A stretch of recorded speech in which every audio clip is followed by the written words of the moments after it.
Ada kekuatan besar yang bersembunyi di bawah tanah, di mana lempeng tektonik bertemu dan satu lempeng menekan lempeng lainnya di bawahnya. Hal ini terjadi di Samudra Pasifik dan Hindia. Ketegangan terbentuk selama berabad-abad. Ketegangannya tak tertahankan hingga megatrust terbangun.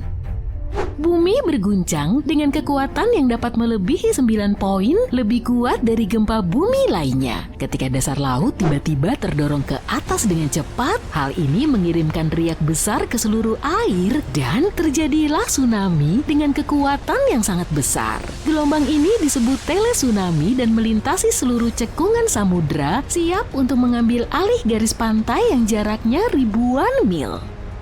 Sesar naik ini membentang sepanjang 965 km. Bumi tidak hanya berguncang, tapi juga terasa seperti tercabik-cabik. Inilah kekuatan gempa bumi megatrust. Mereka yang terjebak di jalurnya harus berjuang untuk hidup. Pemerintah Jepang baru-baru ini harus mengeluarkan peringatan gempa bumi untuk pertama kalinya. Hal ini terjadi karena adanya getaran kuat di tepi zona dasar laut Palung Nankai. Pada akhirnya sebagian besar peringatan tersebut dicabut dan tidak ada banyak kerusakan akibat gempa berkekuatan 7,1 SR tersebut. Sebagian wilayah barat daya Jepang mulai berguncang dan kereta api super cepat di Jepang melambat untuk menjaga keselamatan yang membuat perjalanan menjadi lebih lambat bagi semua orang. Namun, semua orang tetap waspada karena mereka tahu tentang risiko gempa bumi megatrust yang dapat terjadi dalam beberapa dekade ke depan di Palung Nankai. Lempeng tektonik di bawah laut Filipina secara perlahan-lahan bergeser ke bawah daratan tempat Jepang berada, bergerak beberapa inci setiap tahunnya. Gempa bumi besar terakhir dari daerah ini terjadi pada tahun 1944 dan 1946. Keduanya berkekuatan 8,1 SR. Gempa-gempa ini telah menyebabkan banyak kerusakan di negara ini. Gempa bumi megatrust berikutnya di wilayah ini, jika terjadi, bisa berkekuatan antara 8 dan 9 SR. Para ilmuwan masih belum sepakat tentang seberapa besar kemungkinan gempa besar ini akan terjadi, tetapi kepastiannya bisa mencapai 80%.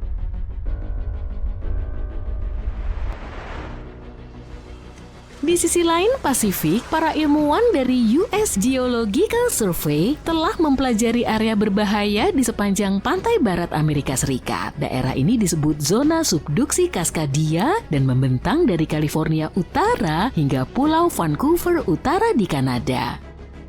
Selama 14.200 tahun terakhir, kemungkinan telah terjadi setidaknya 30 gempa bumi besar di wilayah ini. Rata-rata satu gempa besar terjadi setiap 500 tahun. Namun untuk waktu yang lama, Cascadia telah menjadi sunyi dan ini membuat para ilmuwan khawatir. Mereka menduga hal ini mungkin karena daerah tersebut terkunci, yang berarti lempeng tektonik saling menempel dan menghasilkan banyak tekanan. Akhirnya bagian dari dasar laut bisa saja tiba-tiba patah dan bergerak maju beberapa meter. Guncangannya mungkin hanya terjadi selama 5 menit, tetapi akan menciptakan tsunami yang kuat karena pergeseran dasar laut yang akan berlangsung selama 10 jam. Jika itu terjadi, ini akan menjadi bencana alam terburuk dalam sejarah negara ini. Demikian menurut para ahli.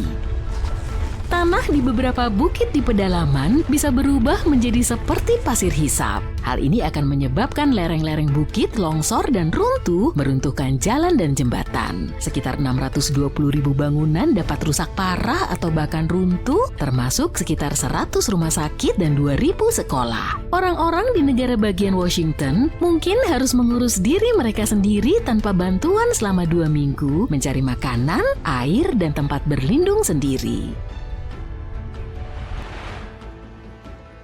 Para ilmuwan sedang mempelajari peristiwa pergeseran lempeng tektonik yang lambat, di mana lempeng tektonik bergerak sangat lambat selama berminggu-minggu atau berbulan-bulan, melepaskan sejumlah energi, tetapi tidak cukup untuk menghentikan gempa bumi besar. Setiap kali magnitudo gempa bumi naik 1 angka saja, energi yang dilepaskannya 40 kali lebih besar. Jadi kita membutuhkan sekitar 1 juta gempa bumi kecil setiap hari selama 500 tahun berturut-turut untuk melepaskan energi yang sama dengan 1 gempa bumi besar berkekuatan 9 skala Richter.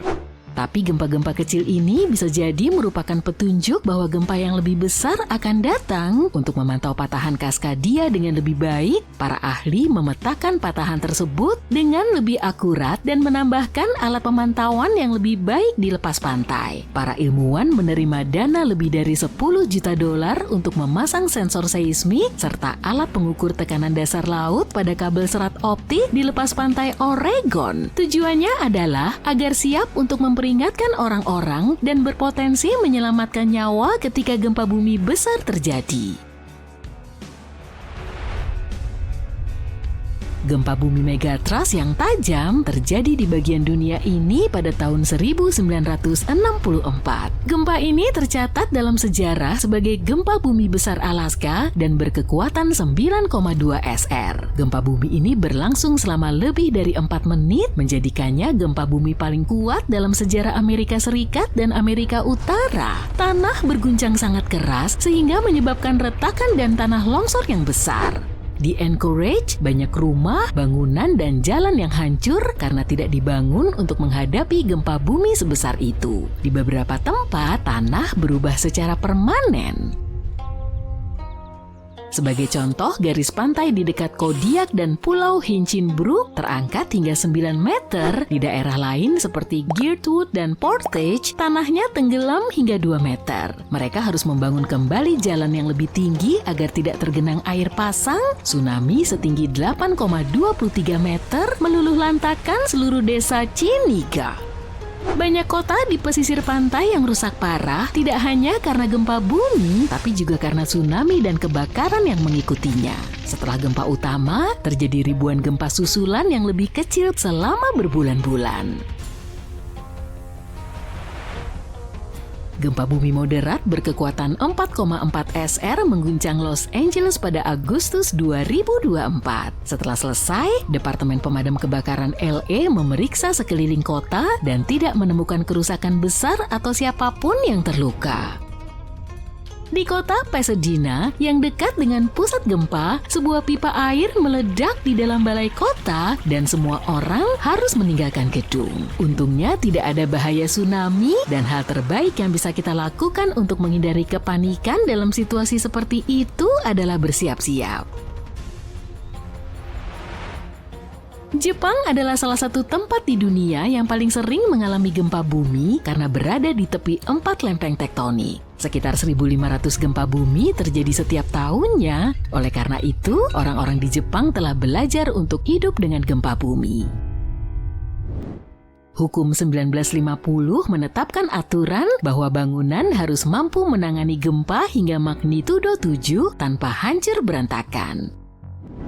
Pembaruan 30 tahun kemudian mengatakan bangunan seharusnya hanya mengalami kerusakan kecil pada gempa bumi seperti itu dan masih berfungsi seperti biasa. Tapi jika gempa bumi yang terjadi lebih kuat, hukum mengatakan tugas utama bangunan adalah untuk tidak runtuh dan menyelamatkan nyawa manusia. Pada tingkat paling dasar, bangunan dibuat lebih kuat dengan balok, pilar, dan dinding yang lebih tebal sehingga dapat menahan goncangan dengan lebih baik. Teknik lainnya adalah menempatkan bantalan khusus yang terbuat dari bahan seperti karet di dasar bangunan. Beberapa bangunan bahkan dibangun di atas lapisan bantalan tebal yang memisahkannya dari tanah sepenuhnya yang membantu melindunginya selama gempa bumi. Gedung pencakar langit bisa bergoyang maju mundur hingga 1,5 meter.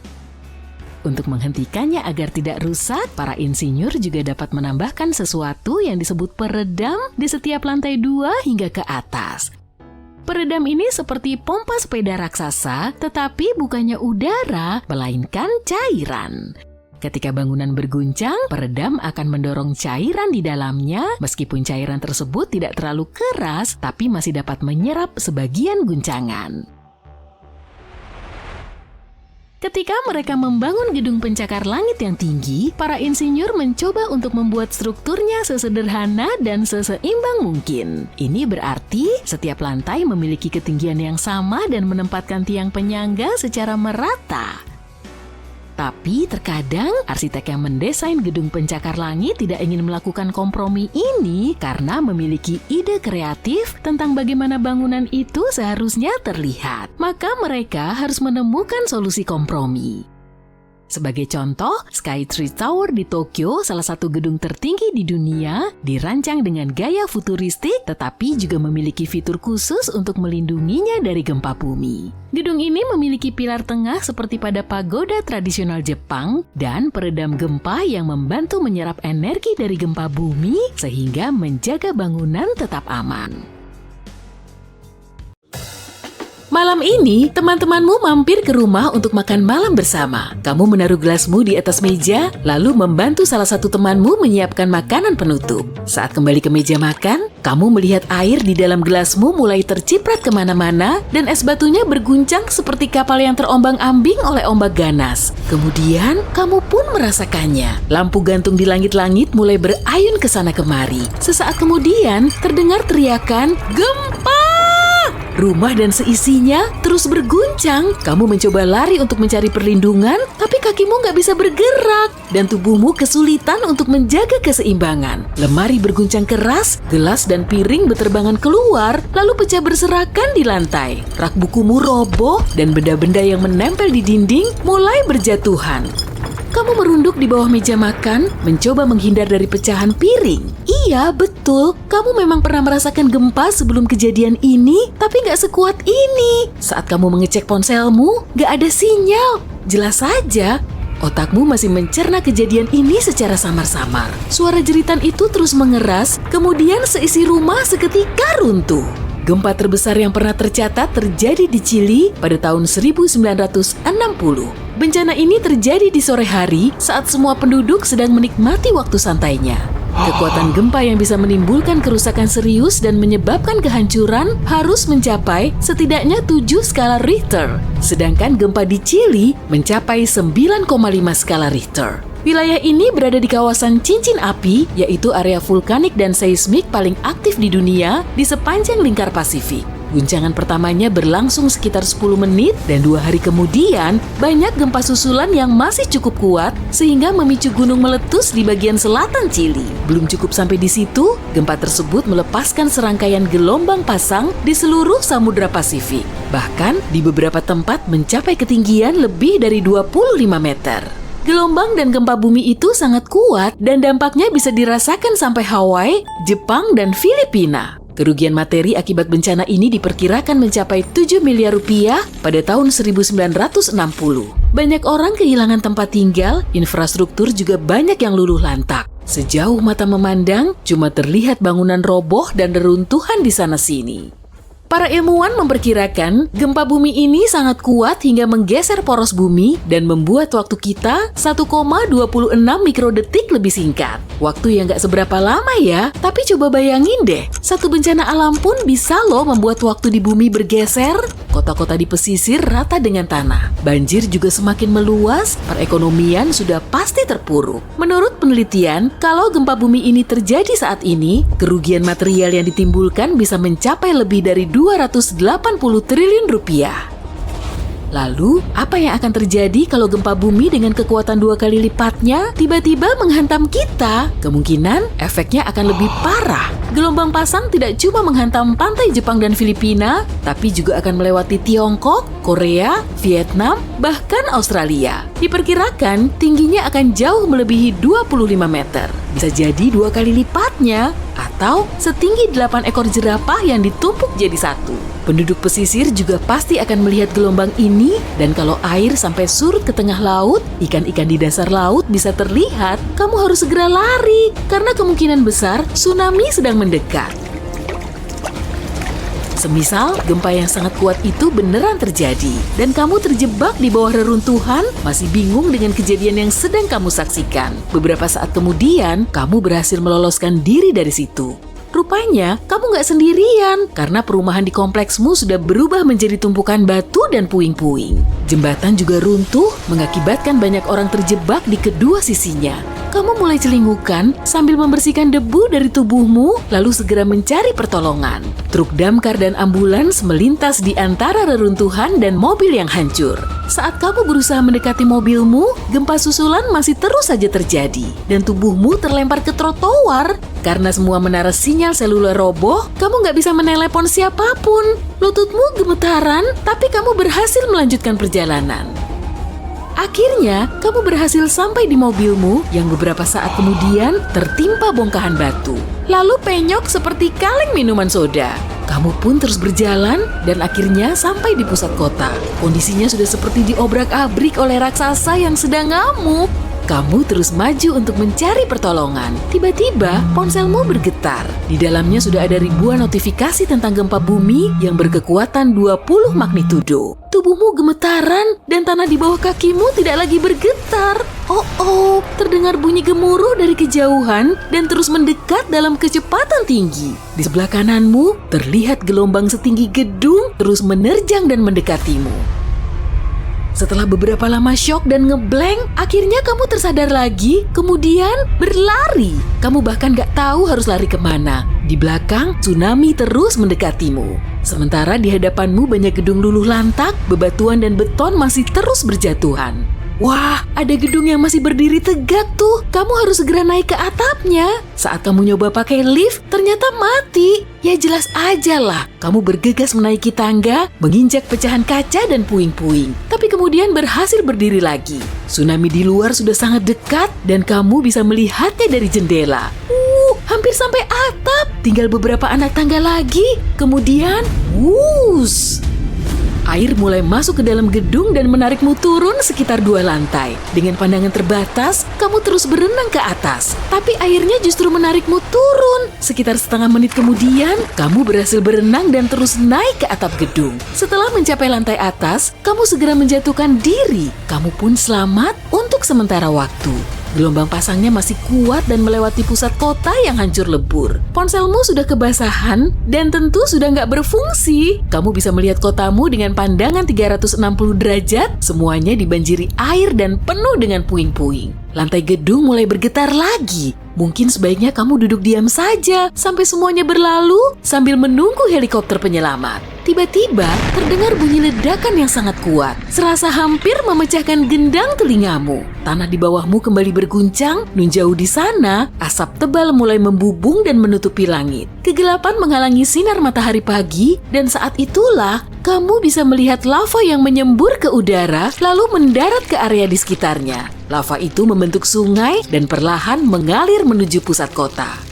Dengan frekuensi gerakan seismik dan intensitas gempa bumi yang tinggi, lempeng tektonik di seluruh dunia telah bergeser sehingga magma terdorong naik ke permukaan. Dari dalam bumi, uap panas mulai memancar lalu mengenaimu. Magma mulai menyelimuti permukaan tanah, menerjang tiap mobil yang menghalangi jalannya, dan parahnya lagi, magma ini melelehkan fondasi gedung yang masih berdiri menahan terjangan gempa dan tsunami.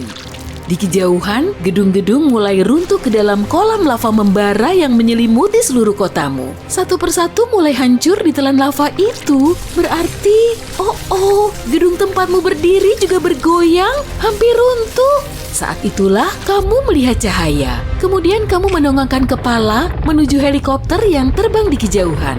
Kamu mencoba melambaikan tangan, berlari-lari, melompat, dan gerakan lainnya untuk menarik perhatian. Hore, akhirnya berhasil juga. Helikopter itu berputar-putar lalu menurunkan tangga tali. Setelah di atas helikopter, kamu cuma bisa memandangi seluruh kotamu. Semuanya bergelimpangan tanpa sisa. Kamu mendarat beberapa kilometer di luar kota, kemudian segera dirawat di fasilitas darurat rumah sakit. Wah, kamu termasuk salah satu korban selamat yang beruntung.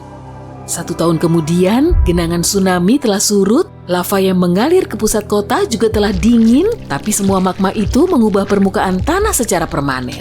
Seluruh kota menjadi hilang, kerusakannya telah membawa seantero negeri ke dalam keterpurukan ekonomi yang akan berlangsung selama puluhan tahun. Survei kota pun perlu waktu sampai berbulan-bulan untuk memastikan gak ada kabel listrik yang membahayakan atau pipa gas bocor. Pihak otoritas setempat membangun kota lebih jauh dari pusat kota sebelumnya. Dengan kata lain, mereka membangunnya di atas reruntuhan. Tapi di kota lain, ada juga yang memindahkan semua penduduknya ke kota terdekat. Gempa berkekuatan 15 magnitudo berpotensi menghancurkan planet kita sepenuhnya dan menguapkan semua air dalam hitungan detik, sehingga bumi tidak dapat dihuni. Lebih dari 1,5 juta gempa bumi terjadi setiap tahun, tapi tidak ada yang berkekuatan 15 magnitudo. 90% gempa bumi terjadi di cincin api mengerikan yang terletak di sekitar Samudra Pasifik. tanah di sana seperti jelo, berguncang hampir secara konstan. Gempa bumi paling kuat yang pernah melanda bumi berkekuatan 9,5 magnitudo. Kekuatan sebesar itu bisa memperpanjang atau memperpendek hari. Tapi mungkin ada gempa bumi di dalam rumahmu sekarang yang disebabkan oleh debu yang mendarat di atas meja. Tapi kekuatannya negatif 15 magnitudo. Gempa bumi terjadi ketika lempeng tektonik bergerak.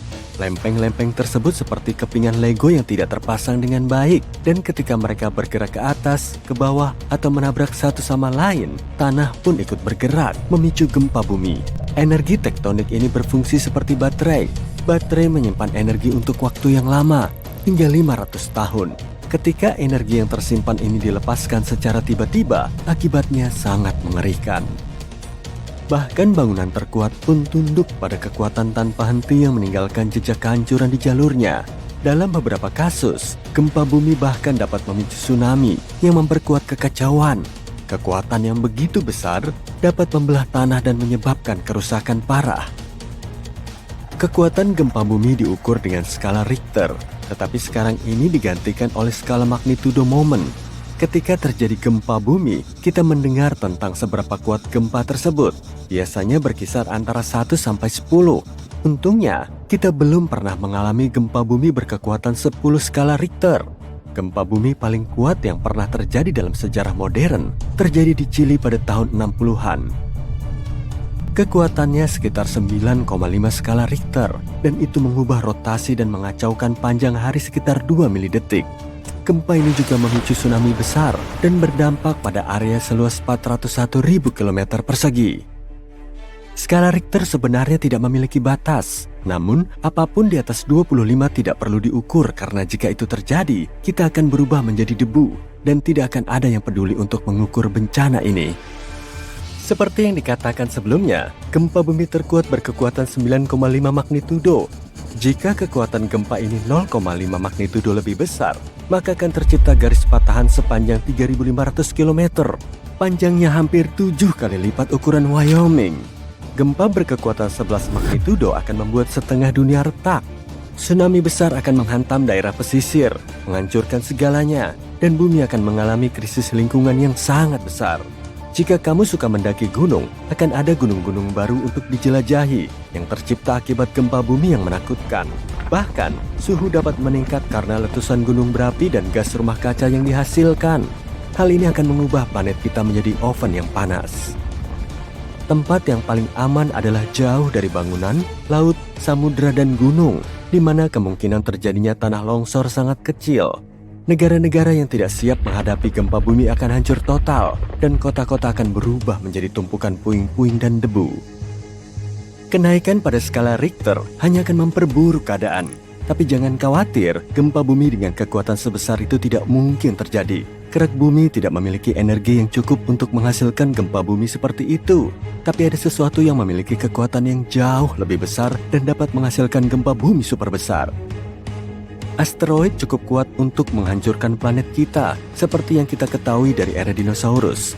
Asteroid itu berukuran sekitar 10 km dan menyebabkan kerusakan besar pada planet ini. Asteroid itu memicu gempa bumi yang mengguncang bumi secara konstan selama berbulan-bulan.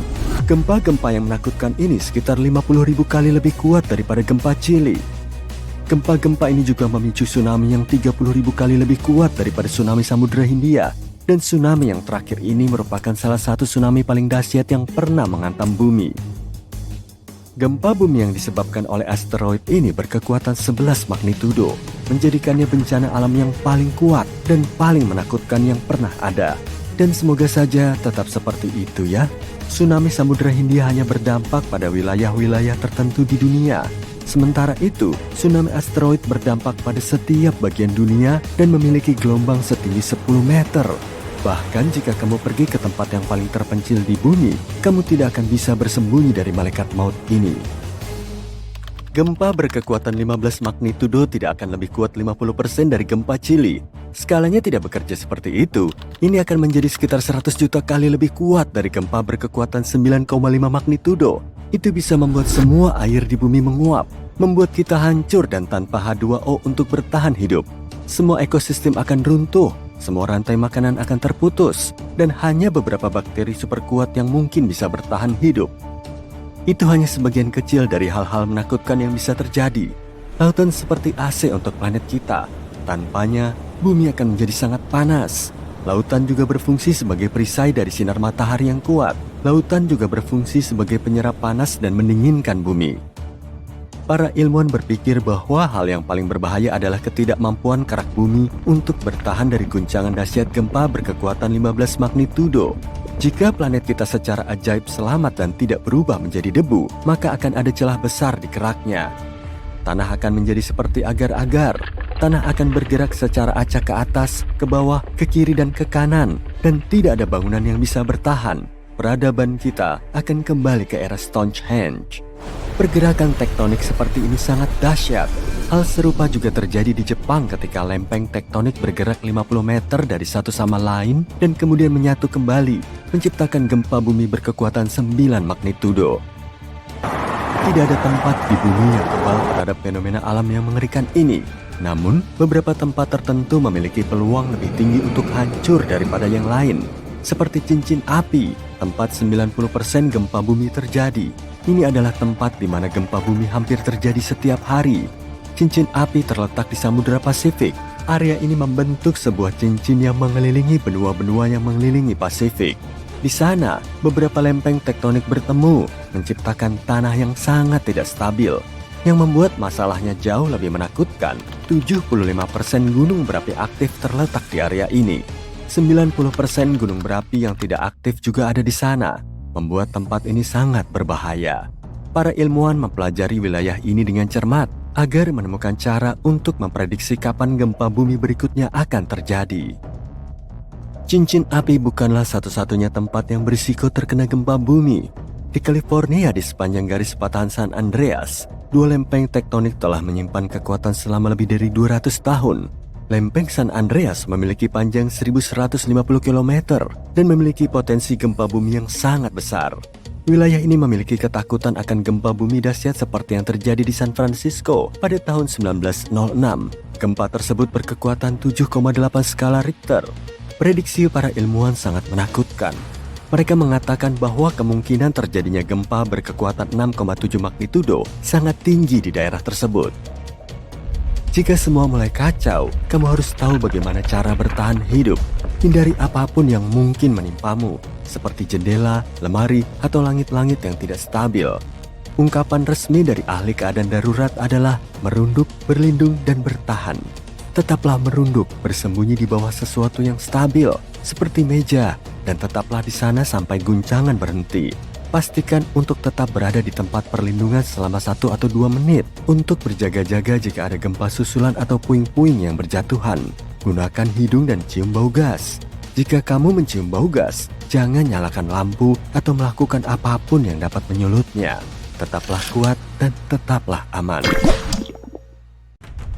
Gempa bumi terkuat yang pernah terjadi di sebelah timur sungai Mississippi yang terjadi lebih dari 200 tahun yang lalu tidak pernah berakhir menurut beberapa ilmuwan. Sebagian besar gempa bumi berlangsung dalam hitungan detik hingga menit dan pemecah rekor resmi sejauh ini adalah gempa bumi tanpa suara di Sumatera yang berlangsung selama 32 tahun. Peristiwa pergeseran yang terjadi secara perlahan ini memicu gempa besar dan tsunami. Jadi jika benar bahwa gempa New Madrid masih terus mengirimkan gempa susulan, kita akan memiliki nama baru dalam daftar yang menyedihkan ini. Gempa bumi dimulai pada bulan Desember tahun 1811 dengan gempa yang kuat di bagian timur Laut Arkansas yang jarang penduduknya. Guncangannya terasa hingga 1.600 km jauhnya di Gedung Putih dan lonceng menara berdentang di Boston, bahkan lebih jauh lagi. Gempa tersebut bahkan membuat aliran sungai Mississippi yang deras mengalir mundur selama beberapa menit di atas air terjun baru yang terbentuk dari pergeseran tanah. Kota New Madrid, Missouri, benar-benar lenyap dalam bencana tersebut.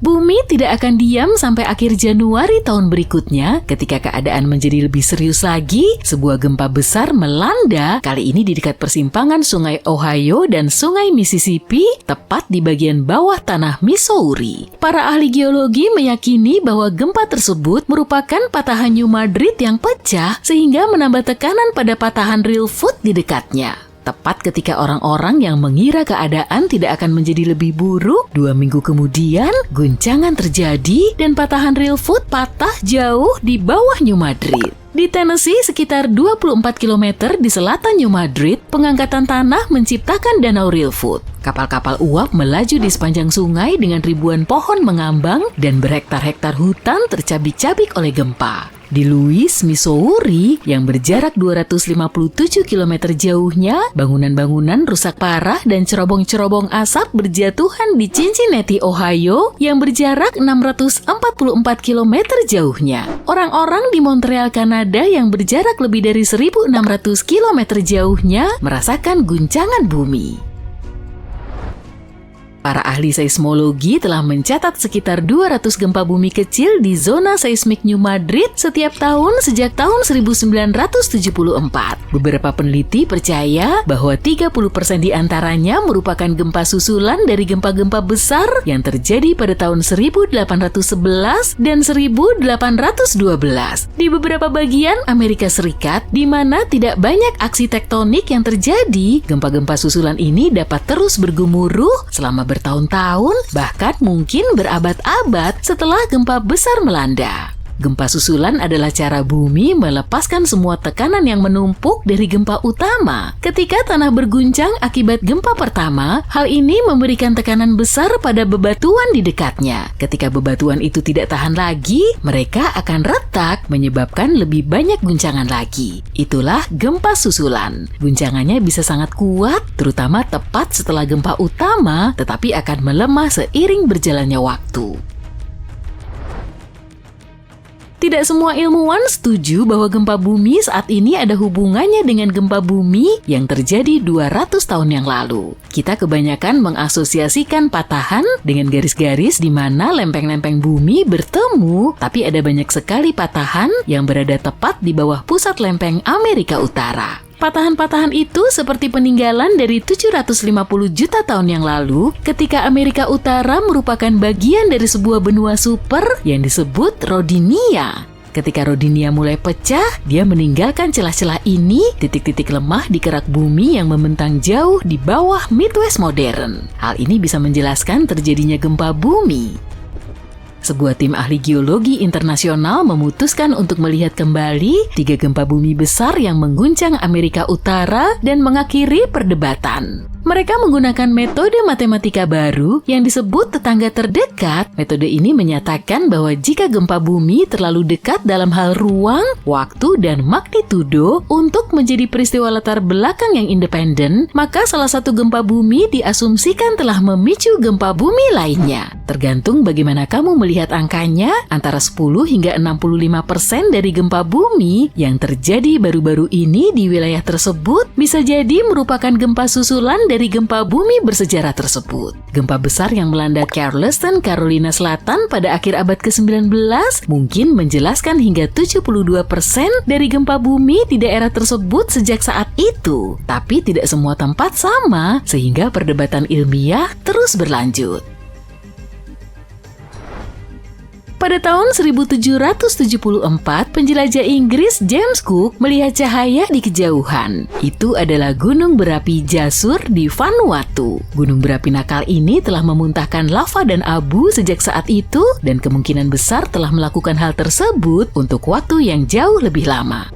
Gunung berapi ini telah berada pada level siaga sejak Oktober 2016, yang berarti keadaan di sekitar sana sangat tidak tenang. Mereka bahkan telah menetapkan radius 610 meter di sekitar kawah untuk menjaga keamanan masyarakat. Telah terjadi letusan-letusan kecil hingga sedang, menyemburkan abu, gas, dan uap, dan beberapa ledakan yang lebih besar yang melontarkan benda-benda di luar kawah. Citra satelit telah menangkap beberapa titik panas dari gumpalan sulfur dioksida yang menunjukkan bahwa Jasur masih memasak badai besar di sana. Stromboli, salah satu pulau vulkanik di dekat Sisilia, secara resmi memegang rekor dunia Guinness sebagai gunung berapi yang terus-menerus meletus. Gunung ini telah menampilkan pertunjukan yang berapi-api selama lebih dari 2.400 tahun berturut-turut. Para pelaut kuno menjulukinya sebagai mercusuar Mediterania. Sebagian besar waktu, Stromboli hanya memuntahkan percikan api, tapi sesekali gunung ini menyemburkan aliran lava atau menyemburkan air mancur yang cukup tinggi. Kadang-kadang kamu mungkin juga akan melihat semburan uap panas. Lebih dari 200 juta tahun yang lalu, dunia mengalami perubahan besar dengan tidak hanya satu, tidak hanya dua, tetapi 4 letusan gunung berapi besar yang mengubahnya. Semuanya terjadi di Rangelia, sebongkah besar tanah yang dulunya merupakan gunung berapi supermasif yang membentang di wilayah yang sekarang disebut British Columbia dan Alaska. Aktivitas vulkanik ini mungkin telah membantu dinosaurus tumbuh dari makhluk seukuran kucing menjadi raksasa seperti yang kita lihat di Jurassic Park. Hal ini memulai musim hujan selama 2 juta tahun dalam episode Carnian Pluvial, dan hal ini membuat seluruh dunia menjadi panas dan lembab dan dinosaurus menyukainya. Para peneliti menggali jauh ke dalam lapisan sedimen di bawah danau kuno di Tiongkok. Untuk mengungkap rahasia ini, mereka menemukan jejak abu vulkanik dan merkuri, tanda-tanda yang jelas dari letusan dahsyat tersebut. Ada jejak karbon yang menunjukkan lonjakan besar dalam tingkat karbon dioksida, membuat atmosfer menjadi panas dan hujan turun. Itu semua terjadi dalam 4 denyut terpisah, masing-masing dipicu oleh ledakan gunung berapi yang dahsyat. Ada sebuah tempat di sebuah taman nasional yang tidak terlalu jauh dari Sydney, Australia, di mana api telah berkobar di bawah tanah selama setidaknya 6.000 tahun. Mereka menyebutnya Burning Mountain, dan ini adalah kebakaran lapisan batu bara yang membakar lapisan batu bara di bawah permukaan bumi. Begitu kebakaran bawah tanah ini dimulai, hampir tidak mungkin untuk dipadamkan. Bola api ini memiliki lebar hingga 9 meter dan sangat panas, tetapi tidak ada nyala api, hanya membara. Api telah merambat dengan kecepatan sekitar 1 meter per tahun. Seorang petani lokal pertama kali melihatnya pada abad ke-19 dan mengira itu adalah gunung berapi. Orang-orang yang tinggal di sini selama berabad-abad percaya bahwa tempat ini suci. Mereka telah menggunakannya untuk memasak, membuat alat kerajinan, dan mengatakan bahwa itu berawal dari air mata seorang janda atau obor seorang pahlawan. Tapi para ahli berpendapat bahwa itu bisa saja sambaran petir atau batu bara yang memanas seperti barbeque di musim panas karena interaksi dengan oksigen. Ada yang mengatakan bahwa gunung ini mungkin telah terbakar sejak sebelum dinosaurus berkeliaran di bumi. Tidak ada yang tahu persis berapa lama gunung ini akan terbakar atau ke arah mana gunung ini akan bergerak. Saat ini, batu bara memiliki cukup oksigen untuk terbakar selama berabad-abad atau bahkan ribuan tahun tanpa campur tangan manusia. Api memanaskan gunung ini seperti oven raksasa, membuatnya retak dan hancur, mengundang lebih banyak oksigen untuk dimakan. Bahkan jika manusia memutuskan untuk mengambil tindakan, kebakaran lapisan batu bara ini membutuhkan banyak sekali air serta nitrogen cair untuk menjinakkannya. Beberapa tahun yang lalu, para penjelajah menyadari bahwa bara api merambat mendekati tebing yang menghadap ke sungai kecil. Tergantung pada apa yang diputuskan oleh lapisan batu bara tersebut selanjutnya, kita dapat melihat beberapa perubahan dramatis di sini dalam beberapa dekade mendatang. Bisa jadi akan ada api yang jauh lebih panas, atau lapisan batu bara itu akan semakin dalam, padam, dan membara. Ada gempa bumi di Indonesia yang terjadi sejak tahun 1829 dan berlangsung selama 32 tahun. Puncak aktivitasnya terjadi pada tahun 1861 dengan kekuatan 8,5 magnitudo. Gempa ini dipicu oleh lempeng tektonik di bawah Pulau Sumatera yang perlahan saling bertabrakan. Penelitian terhadap terumbu karang di perairan Sumatera membuktikan gempa ini telah mengangkat permukaan laut dalam waktu sekian lama karena terpapar oleh udara terbuka, kemudian tanahnya bergerak naik turun. Para ilmuwan menamai gempa senyap yang berlangsung selama puluhan tahun ini sebagai slow slip event. Satu sambaran petir saja bisa memanaskan udara hingga sekitar 30.000 derajat Celcius. Panas membuat udaranya langsung memuai sehingga menimbulkan gelombang kejut atau dentuman yang kita kenal sebagai guntur. Saat ini sudah ada sekitar 3 triliun pohon di seluruh dunia. Berarti kalau dirata-rata, tiap orang punya sekitar 422 pohon. Tapi dulu jumlahnya mendekati 6 triliun. Hampir 70% permukaan bumi diselimuti air dan rata-ratanya sedalam 4 km. 97% gunung berapi di bumi terdapat di bawah air. Contohnya, pegunungan besar Mid-Ocean Ridge yang panjangnya lebih dari 64.000 km. Manusia telah menambang sekitar 190.000 ton emas di planet ini dan menurut perkiraan para ahli, sisanya tinggal 20% di perut bumi. Tapi angka ini terus berubah. Mauna Loa di Hawaii adalah gunung berapi aktif terbesar di dunia dan menjulang lebih dari 4 km di atas permukaan laut. Kalau diukur dari dasarnya, gunung ini bisa setinggi 17 km, tapi sebagian besarnya terendam air. Panjang 160 lapangan sepak bola pun nggak sampai segitu loh. Suhu tertinggi di bumi pernah sengebul 58 derajat Celcius, tepatnya terjadi di El Azizia atau Libya modern pada tanggal 13 September 1922. Sedangkan suhu terendahnya mencapai minus 90 derajat Celcius di stasiun Vostok, Rusia pada tahun 1983. Bumi merupakan planet terbesar kelima di tata surya kita setelah Jupiter, Saturnus, Uranus, dan Neptunus. Untuk mengitari keliling bumi sejauh 40.000 km, kita perlu berjalan selama 8.300 jam. Tapi karena daratannya saling terpisah, perjalanan kayak gini akan sulit direalisasikan. Bumi mengorbit matahari selama 365,25 hari. Nah, karena waktu setahun cuma selama 365 hari, kita perlu nambahin 1 hari fullnya di tahun kabisat, yaitu tiap 4 tahun sekali. Rusia mengantongi gelar sebagai negara terbesar di seluruh dunia. Luas areanya sekitar 17 juta kilometer persegi atau lebih dari 1/8 daratan yang dihuni manusia di bumi. Tapi dengan ukuran sejumbo itu, jumlah populasinya relatif sedikit. Planet yang punya satu satelit hanyalah Bumi. Merkurius dan Venus nggak punya satelit sama sekali, sedangkan planet lainnya minimal punya 2. Bumi sudah berumur lebih dari 4 miliar tahun. Para ilmuwan bisa memperkirakannya dengan meneliti batuan tertua dan meteorit yang telah jatuh ke bumi. Mereka memilih meteorit karena saat bumi dan tata surya terbentuk, batu angkasa ini juga ikut terbentuk. Tanah yang kita pijak sebetulnya berasal dari proses daur ulang. Siklus batuan telah mengubah batuan beku menjadi batuan sedimen, kemudian berubah lagi menjadi batuan metamorf, dan akhirnya kembali lagi ke proses awal. Di bulan juga ada gempa loh, tapi frekuensinya lebih jarang dan kekuatannya nggak sedahsyat di bumi. Gempa di bulan umumnya disebabkan oleh gaya pasang surut atau interaksi antara gaya gravitasi bulan di bumi dan gaya gravitasi bumi di bulan. Sebagai benua terbesar kelima di dunia, Antartika menyimpan 70% cadangan air tawar dan sekitar 90%-nya terdapat di es. Bangkok merupakan kota yang paling banyak dikunjungi di seluruh dunia. Pada tahun 2019 lalu, pengunjungnya membludak sampai 23 juta orang. Kota Paris, London, Dubai, dan Singapura juga masuk ke posisi 5 besar. Lapisan terendah atmosfer bumi disebut troposfer, dan disinilah terjadi proses perubahan cuaca. Permukaan bumi makin panas oleh sinar matahari, lalu udara panas bergerak naik menuju troposfer. Beberapa saat kemudian, udara ini memuai dan kembali dingin saat tekanan udaranya turun. Akhirnya, suhunya kembali naik setelah bumi menghangatkannya lagi. Terumbu karang menjadi struktur hidup terbesar di dunia dan sebagiannya bisa diamati dari luar angkasa. Organisme ini menyokong mayoritas spesies dalam satu area di semua ekosistem, bahkan melampaui peranan hutan hujan.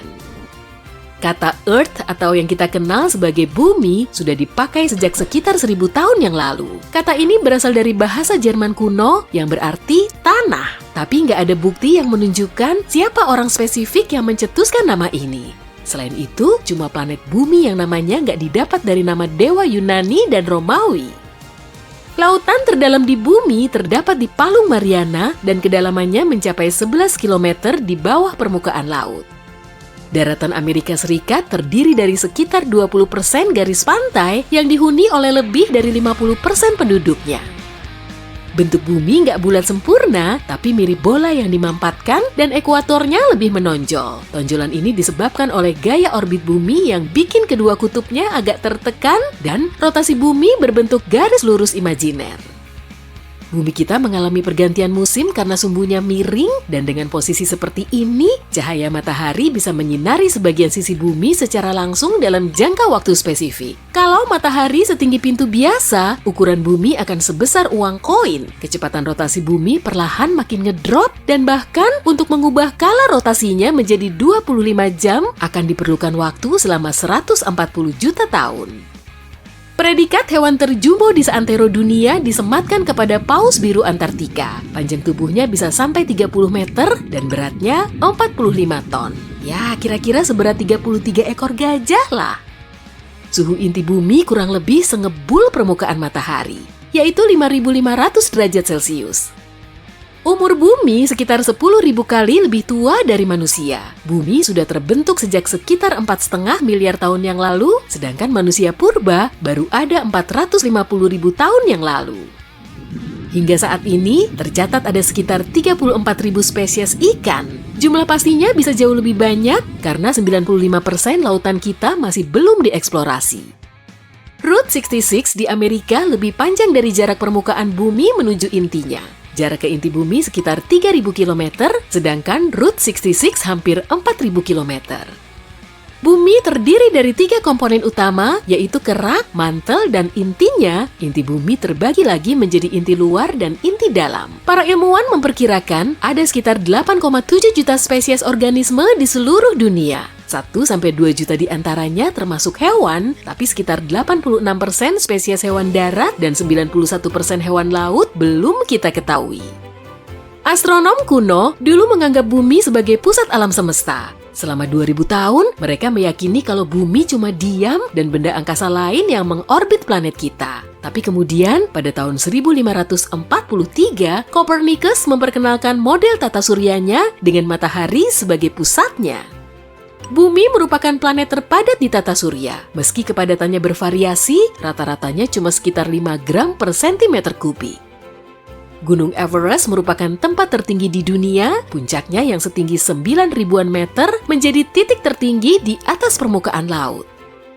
Tiap tahun, sekitar 1 septiliun atau 10⁻24 kristal salju jatuh ke bumi. Salju ini menyelimuti sekitar 31% dari seluruh daratan di bumi. Cuma sekitar 3% air di bumi yang berupa air tawar dan 90% sisanya air asin. Dari 3% itu, sekitar 2%-nya berwujud es dan gletser, maka kurang dari 1% air tawar di planet kita tersimpan di danau, sungai, dan lapisan bawah tanah. Danau terbesar di dunia adalah Laut Kaspia. Luasnya 371.000 km persegi. Kalau yang terdalam, pastinya Danau Baikal di Rusia. Kedalamannya mencapai 1.610 meter. Sekitar 78% atmosfer bumi terdiri dari nitrogen, lalu 21%-nya berupa oksigen, sedikit uap air, karbon dioksida, dan gas lain. Konon, kadar oksigen di planet lain gak ada yang setinggi di bumi. Makanya, bumi menjadi satu-satunya planet yang layak huni. Sejauh ini sih gitu. Selain bulan, ada juga 2 asteroid lain yang ikut mengorbit matahari bersama bumi. Asteroid 3753 Cruithne sering dijuluki sebagai bulan kedua. Asteroid ini memang kelihatan seperti mengikuti orbit bumi, padahal sebetulnya punya lintasannya sendiri. Asteroid 2002 AA29 juga ikut mengorbit matahari di dekat bumi, bahkan posisinya mendekati bumi tiap 95 tahun sekali.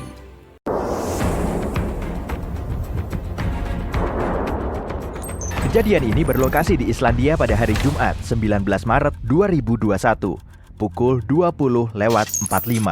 Sekitar 30 km ke barat daya ibu kota, magma tiba-tiba keluar menembus permukaan dari bawah tanah. Air mancur lava membara pun menyinari langit malam. Gunung berapi di lembah ini akhirnya terbangun setelah tidur nyenyak hampir selama 800 tahun. Gunung berapi terbagi menjadi 3 kategori: aktif, dorman, dan punah. Sekitar 1.900 gunung berapi di seluruh dunia dianggap aktif. Berarti gunung-gunung ini pernah meletus baru-baru ini dan kemungkinan akan meletus lagi dalam waktu yang relatif dekat. Gunung berapi dorman sudah lama tidak meletus, tapi masih bisa meletus di masa depan. Bisa dibilang, gunung seperti ini sedang tertidur. Sementara yang punah, gunung berapi seperti ini tidak menunjukkan aktivitas apapun dalam lebih dari 1 juta tahun. Letusan di Islandia tidak super besar, dan ini semua terjadi 10 km dari kota terdekat, jadi tidak memakan korban. Banyak orang bahkan datang melihat dari dekat, sementara pengunjung pemberani mencoba menggoreng telur dan daging di atas lava. Hati-hati, jangan sampai sarapanmu gosong. Suhu lava bisa sampai lebih dari 1250 derajat Celcius. Lava membakar apapun yang ada di hadapannya. Namun, lava juga menghasilkan tanah paling subur untuk pertanian. Awalnya, letusan ini mengeluarkan jumlah lava yang relatif kecil. Tapi rupanya terus menyebar melintasi lembah ke arah sebaliknya, membentuk semacam perisai yang terus membesar. Kita tak pernah bisa memprediksi secara pasti seberapa cepat aliran lava yang keluar sampai kita benar-benar di depannya. Semua tergantung pada tingkat kekentalannya dan seberapa curam kemiringan gunungnya. Lava dapat mengalir perlahan, sekitar 6 meter per menit, sedikit di bawah rata-rata kecepatan berjalan manusia. Tapi juga bisa mengalir secepat 50 km per jam. Orang tercepat di bumi pun tidak bisa kabur darinya. Tapi, lava bahkan bukan aspek paling berbahaya dari gunung berapi, melainkan gas beracun yang dimuntahkan bersama letusan. Gas ini menyebar lebih cepat dan lebih jauh dibandingkan aliran lava. Untungnya, dalam kasus Islandia, angin meniupkan gas ini menjauh dari area perumahan. Para ilmuwan tidak terkejut melihat gunung berapi ini meletus. Mereka tahu itu akan terjadi. Gempa bumi yang kian kuat telah mengguncang daerah ini selama 15 bulan terakhir. Ada 50.000 gempa bumi hanya dalam 3 minggu menjelang letusan, alias 100 gempa per jam.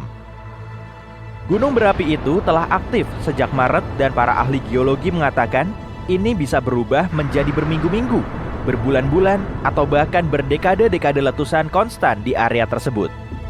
Gunung Shasta termasuk dalam 5 gunung berapi paling berbahaya di Amerika Serikat, sehingga para ahli geologi terus mengawasinya. Erupsi terakhir terjadi pada tahun 1250. Kamu pasti belum lahir saat itu. Gunung berapi ini meletus setiap 600 hingga 800 tahun sekali, yang artinya kalau dihitung, jatuh temponya dekat-dekat sekarang ini. Sekitar 1 jam dari Portland, Oregon, terdapat gunung berapi aktif yang terakhir meletus pada abad ke-19. Saat meledak terakhir kali, para ilmuwan berpikir gunung itu akan menghasilkan jumlah abu dan debu yang lebih besar. Keduanya dapat menyebabkan listrik padam dan membuat air di sana tidak aman untuk diminum. Tapi, para ahli terus memperhatikan Gunung Hood agar mereka dapat memberikan peringatan dini, sehingga warga bisa bereaksi tepat waktu. Kilauea adalah salah satu gunung berapi paling aktif di dunia. Gunung ini sudah meletus terus-menerus sejak tahun 1983, menjadikannya salah satu letusan terpanjang yang dikenal di bumi. Ini gunung berapi termuda di Hawaii. Gunung berapi dapat memakan waktu ribuan tahun untuk terbentuk, tapi beberapa gunung dapat muncul seketika dalam semalam. Gunung berapi di Meksiko seketika meletus di dataran terbuka pada tahun 1943 dan mulai tumbuh dari sana. Dalam setahun, tingginya mencapai 450 meter.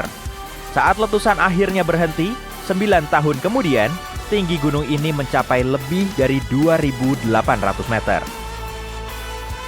Gunung Fuji adalah simbol populer Jepang. Gunung Fuji terakhir meletus pada 1707, dan itu mengirim semburan batu yang terbawa sampai 100 km jauhnya.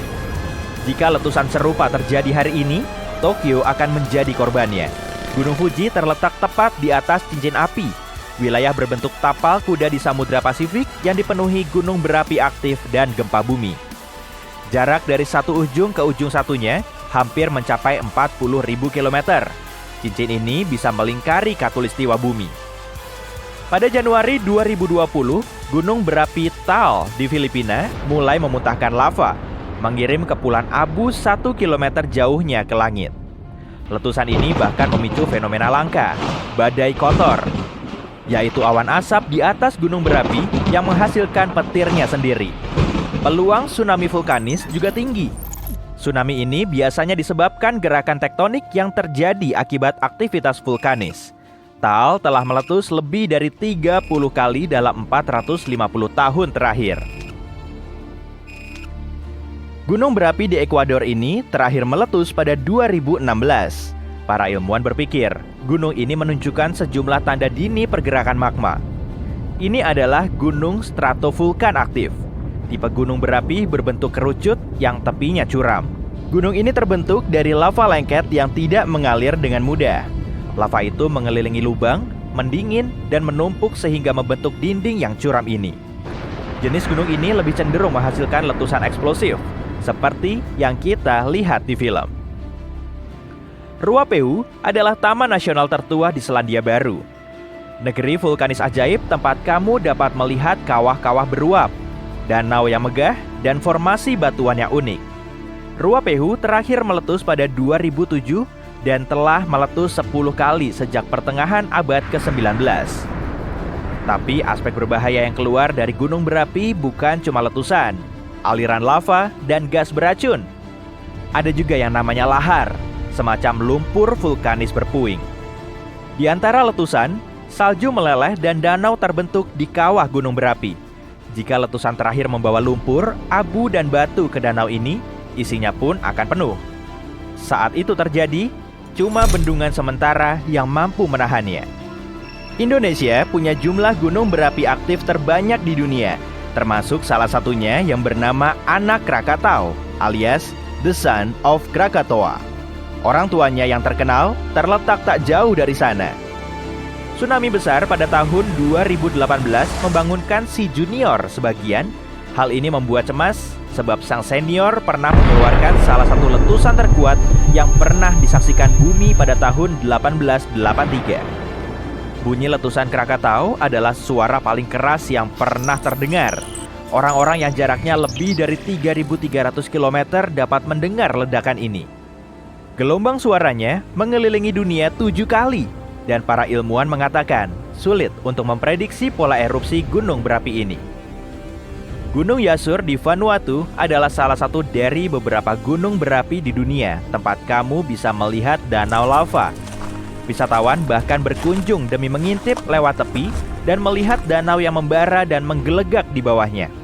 Nah, jika aktivitas vulkanisnya naik ke level 3 dan 4 dari 5, berarti akan ada gempa bumi yang lebih intens, getaran vulkanis, atau semburan uap, gas, dan debu. Saat itu, tempat ini barulah ditutup, karena siapa yang berani? Gunung berapi di Republik Demokratik Kongo ini punya danau gunung berapi yang paling aktif dan paling besar di dunia. Dan semua lavanya adalah cairan yang unik. Artinya, pergerakannya lebih cepat dan lebih jauh dibanding hal lain yang keluar dari sebagian besar gunung berapi. Gunung ini jelas tak termasuk di antara yang tertinggi. Tapi Erta Ale di Ethiopia terbilang unik karena punya danau lava yang hampir konstan. Ini super langka.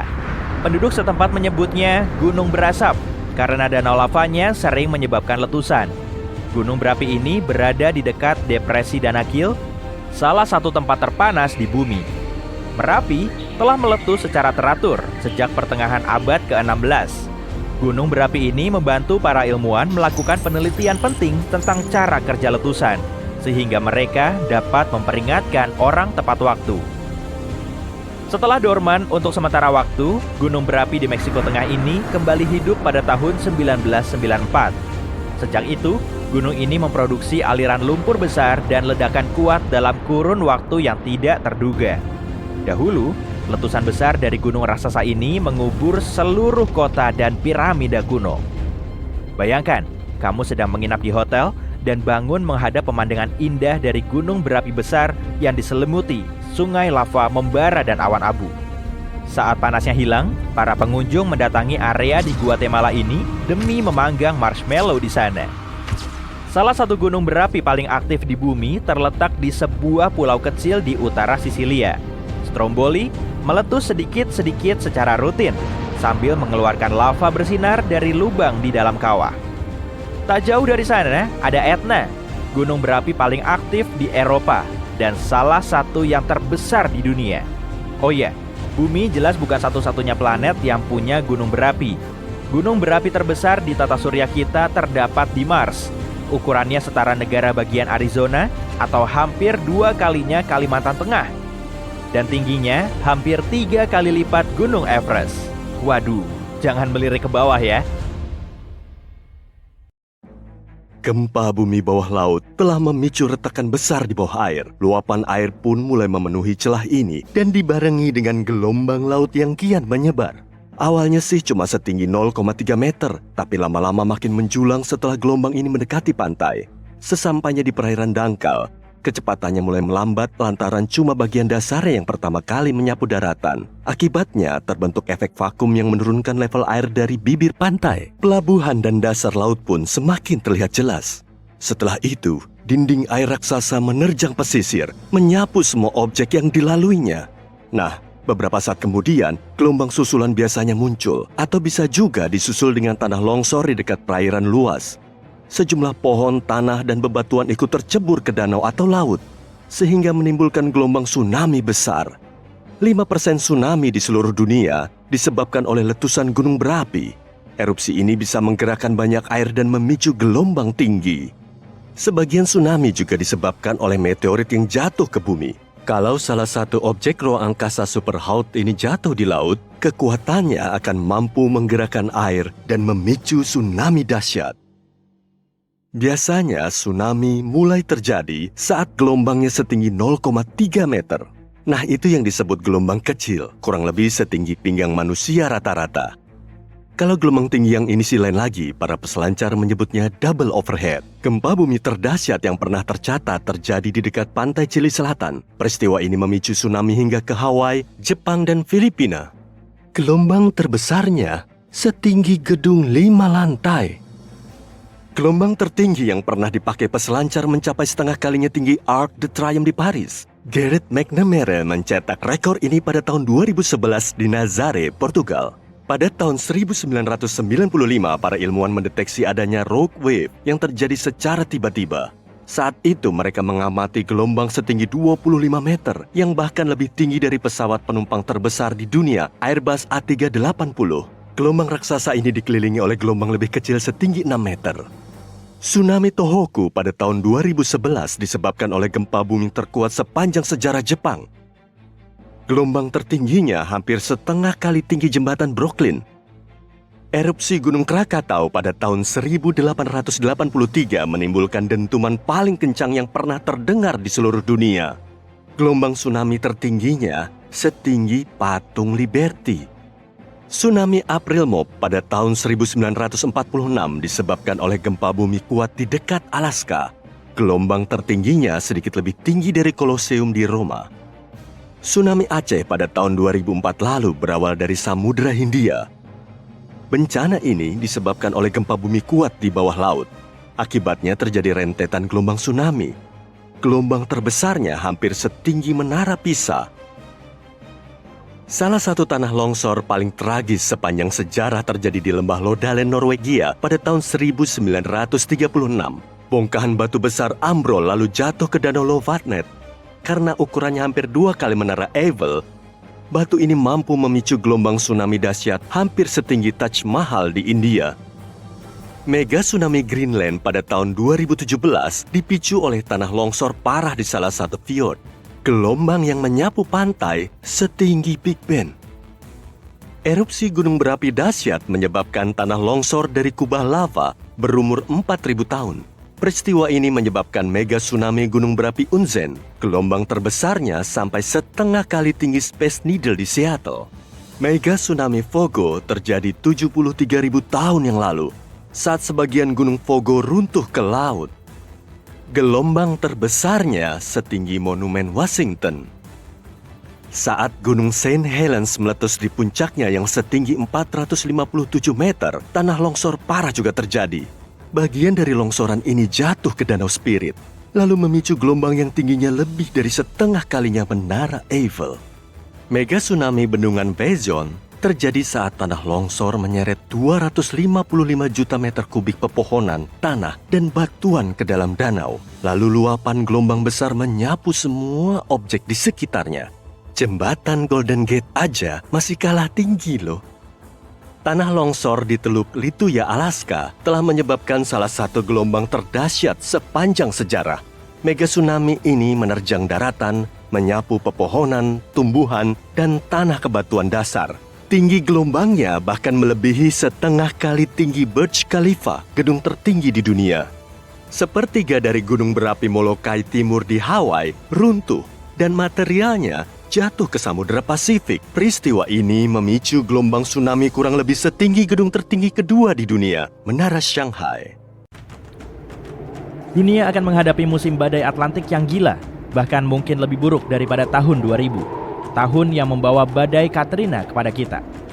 Badai tersebut merenggut 1.392 nyawa dan merugikan negara lebih dari 100 miliar dolar. Para ahli memperkirakan akan ada antara 17 hingga 25 badai yang diberi nama. Beberapa badai ini akan menjadi badai topan, dengan kecepatan angin mencapai lebih dari 160 km per jam atau lebih tinggi. Kita sudah melihat badai melanda seluruh negeri, membawa bahaya seperti tornado, banjir, dan hujan es. Kamu harus berterima kasih kepada El Nino Southern Oscillation atau ENSO untuk ini.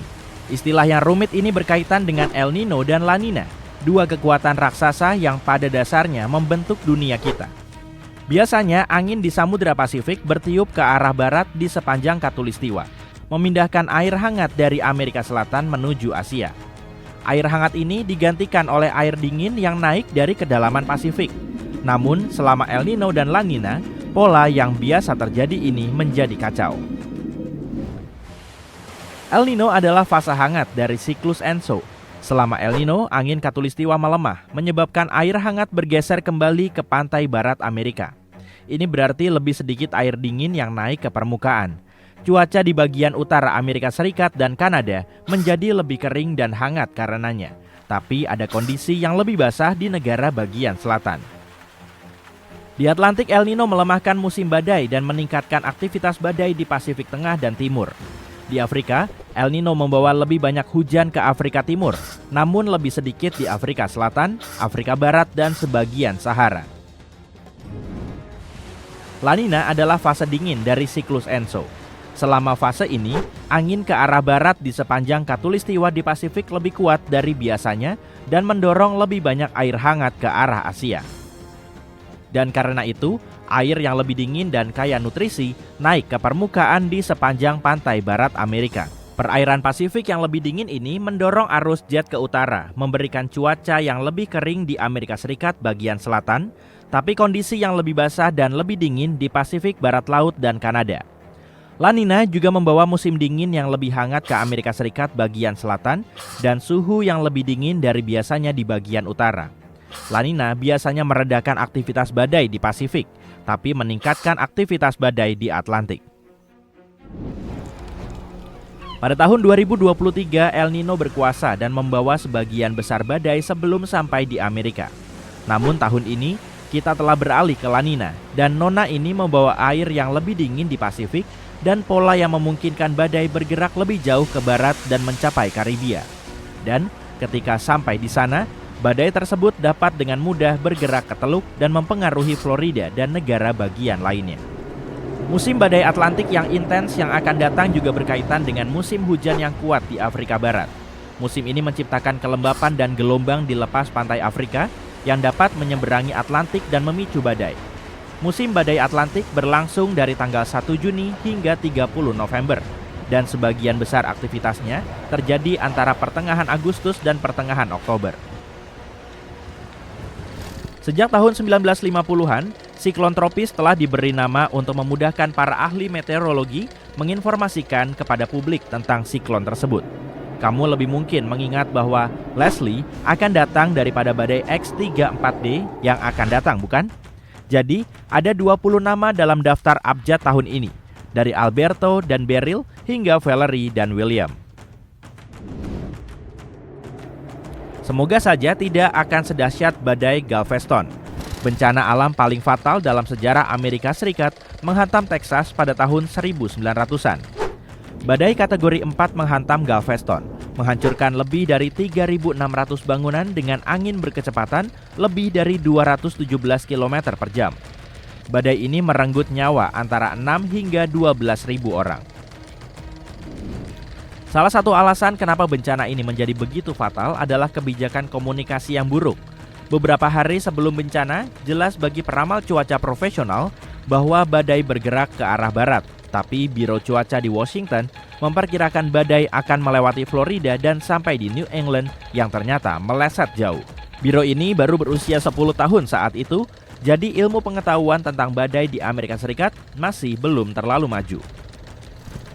Para ilmuwan Kuba sangat ahli dalam melacak badai karena wilayah mereka sangat rentan terhadap badai. Jadi, mereka tahu bahwa badai tersebut sedang menuju Teluk Meksiko. Sayangnya, Direktur Biro Cuaca sangat cemburu karena peramal cuaca Kuba lebih baik daripada peramal cuaca Amerika. Sehingga, dia memutus aliran informasi dari Kuba dan mempersulit peramal cuaca lokal untuk mengeluarkan peringatan tanpa melalui Washington. Beberapa hari sebelum badai menghantam, kepala pengamat di Galveston mulai curiga bahwa ramalan Washington salah dan mencoba memperingatkan kota tersebut, namun terlambat. Badai tersebut membuat Galveston hancur berantakan. Setelah badai ini, Biro Cuaca mulai meningkatkan komunikasi baik secara internasional maupun di dalam Amerika Serikat. Para pejabat yang bertanggung jawab sedang melakukan segala upaya untuk meningkatkan perakiraan, mendukung masyarakat dan membantu daerah-daerah yang terkena dampak untuk pulih dengan lebih mudah setelah badai melanda. Mereka akan mencoba model perakiraan baru untuk memprediksi badai tropis yang semakin kuat, membantu manajer keadaan darurat dan air untuk mempersiapkan potensi banjir, serta melindungi masyarakat dan infrastruktur. Pelampung cuaca pesisir di Atlantik Barat tropis dan Karibia telah ditingkatkan, dan drifter dan drone layar baru, pesawat layang bawah air, dan drop zone yang ringan akan memberikan data waktu nyata. Ada juga beberapa hal yang dapat kamu lakukan untuk memastikan keselamatanmu sebelum, selama, dan setelah badai. Jika kamu tinggal di daerah yang rawan badai seperti di Florida, Georgia, dan Carolina, kamu harus selalu siap sebelum musim badai tinggi. Buatlah rencana bencana keluarga yang akan menguraikan tindakanmu selama keadaan darurat. Petakan beberapa jalur evakuasi jika jalur utamamu terhalang, dan tentukan tempat pertemuan jika kamu terpisah. Kamu dapat mengatur latihan untuk mengajari anggota keluarga cara mematikan air, gas, dan listrik, serta memastikan bahwa si bungsu pun tahu cara menelepon layanan darurat. Kemaslah perlengkapan bencana yang siap digunakan dalam waktu singkat. Ini harus mencakup barang-barang penting seperti makanan, air, kotak P3K, dan senter yang dapat bertahan setidaknya selama 72 jam sendirian.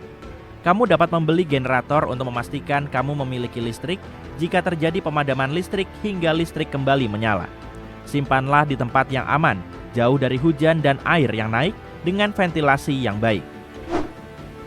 Kamu juga akan membutuhkan radio dan senter yang dapat menyala sendiri. Jika memungkinkan, tambahkan ruang aman di rumahmu yang diperkuat untuk menahan angin kencang dengan plafon, lantai, dan dinding beton bertulang. Pastikan kamu memiliki cukup makanan kaleng dan makanan yang tidak mudah basi, serta air minum dalam kemasan untuk setidaknya 3 hari. Ketika badai akan melanda, pergilah ke utara untuk menjauh darinya, di mana badai akan melemah pada saat badai tiba di sana. Jauh lebih aman untuk menjaga keluarga dan hewan peliharaanmu bersama-sama menjauh dari badai daripada mencoba menghadapinya di rumah. Cobalah untuk pergi dengan satu mobil jika memungkinkan. Selalu ikuti perintah evakuasi setempat, terutama jika kamu berada di rumah mobil. Isi penuh tangki bensinmu dan luangkan banyak waktu untuk keluar. Jangan pernah meninggalkan hewan peliharaanmu. Puing-puing, air banjir, atau benda-benda yang berterbangan dapat membahayakannya.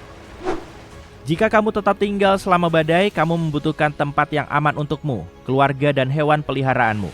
Tempat ini tidak boleh memiliki jendela atau skylight. Jika kamu bersembunyi di rumah, tutup semua pintu interior dan amankan pintu eksterior. Segera cari ruangan dalam dengan dinding yang kuat dan tidak ada jendela, seperti kamar mandi atau lemari. Jika rumahmu tidak aman, carilah tempat penampungan komunitas. Pergilah ke tempat penampungan setidaknya 2 jam sebelum badai menerjang, agar kamu tidak terjebak di luar. Bawalah radio bertenaga baterai dengan baterai ekstra untuk pembaruan setiap 15 hingga 30 menit. Jangan pernah meninggalkan tempat berlindungmu meskipun terlihat tenang, karena kondisinya dapat memburuk dengan cepat, terutama jika kamu berada di tengah-tengah badai. Untuk perlindungan ekstra, berbaringlah di lantai di bawah sesuatu yang kokoh seperti meja. Jangan gunakan peralatan listrik, telepon, atau pancuran air selama badai. Jangan tinggalkan tempat berlindungmu sampai kamu mendapatkan pemberitahuan aman dari pihak berwenang. Hati-hati, akan ada banyak bahaya di luar.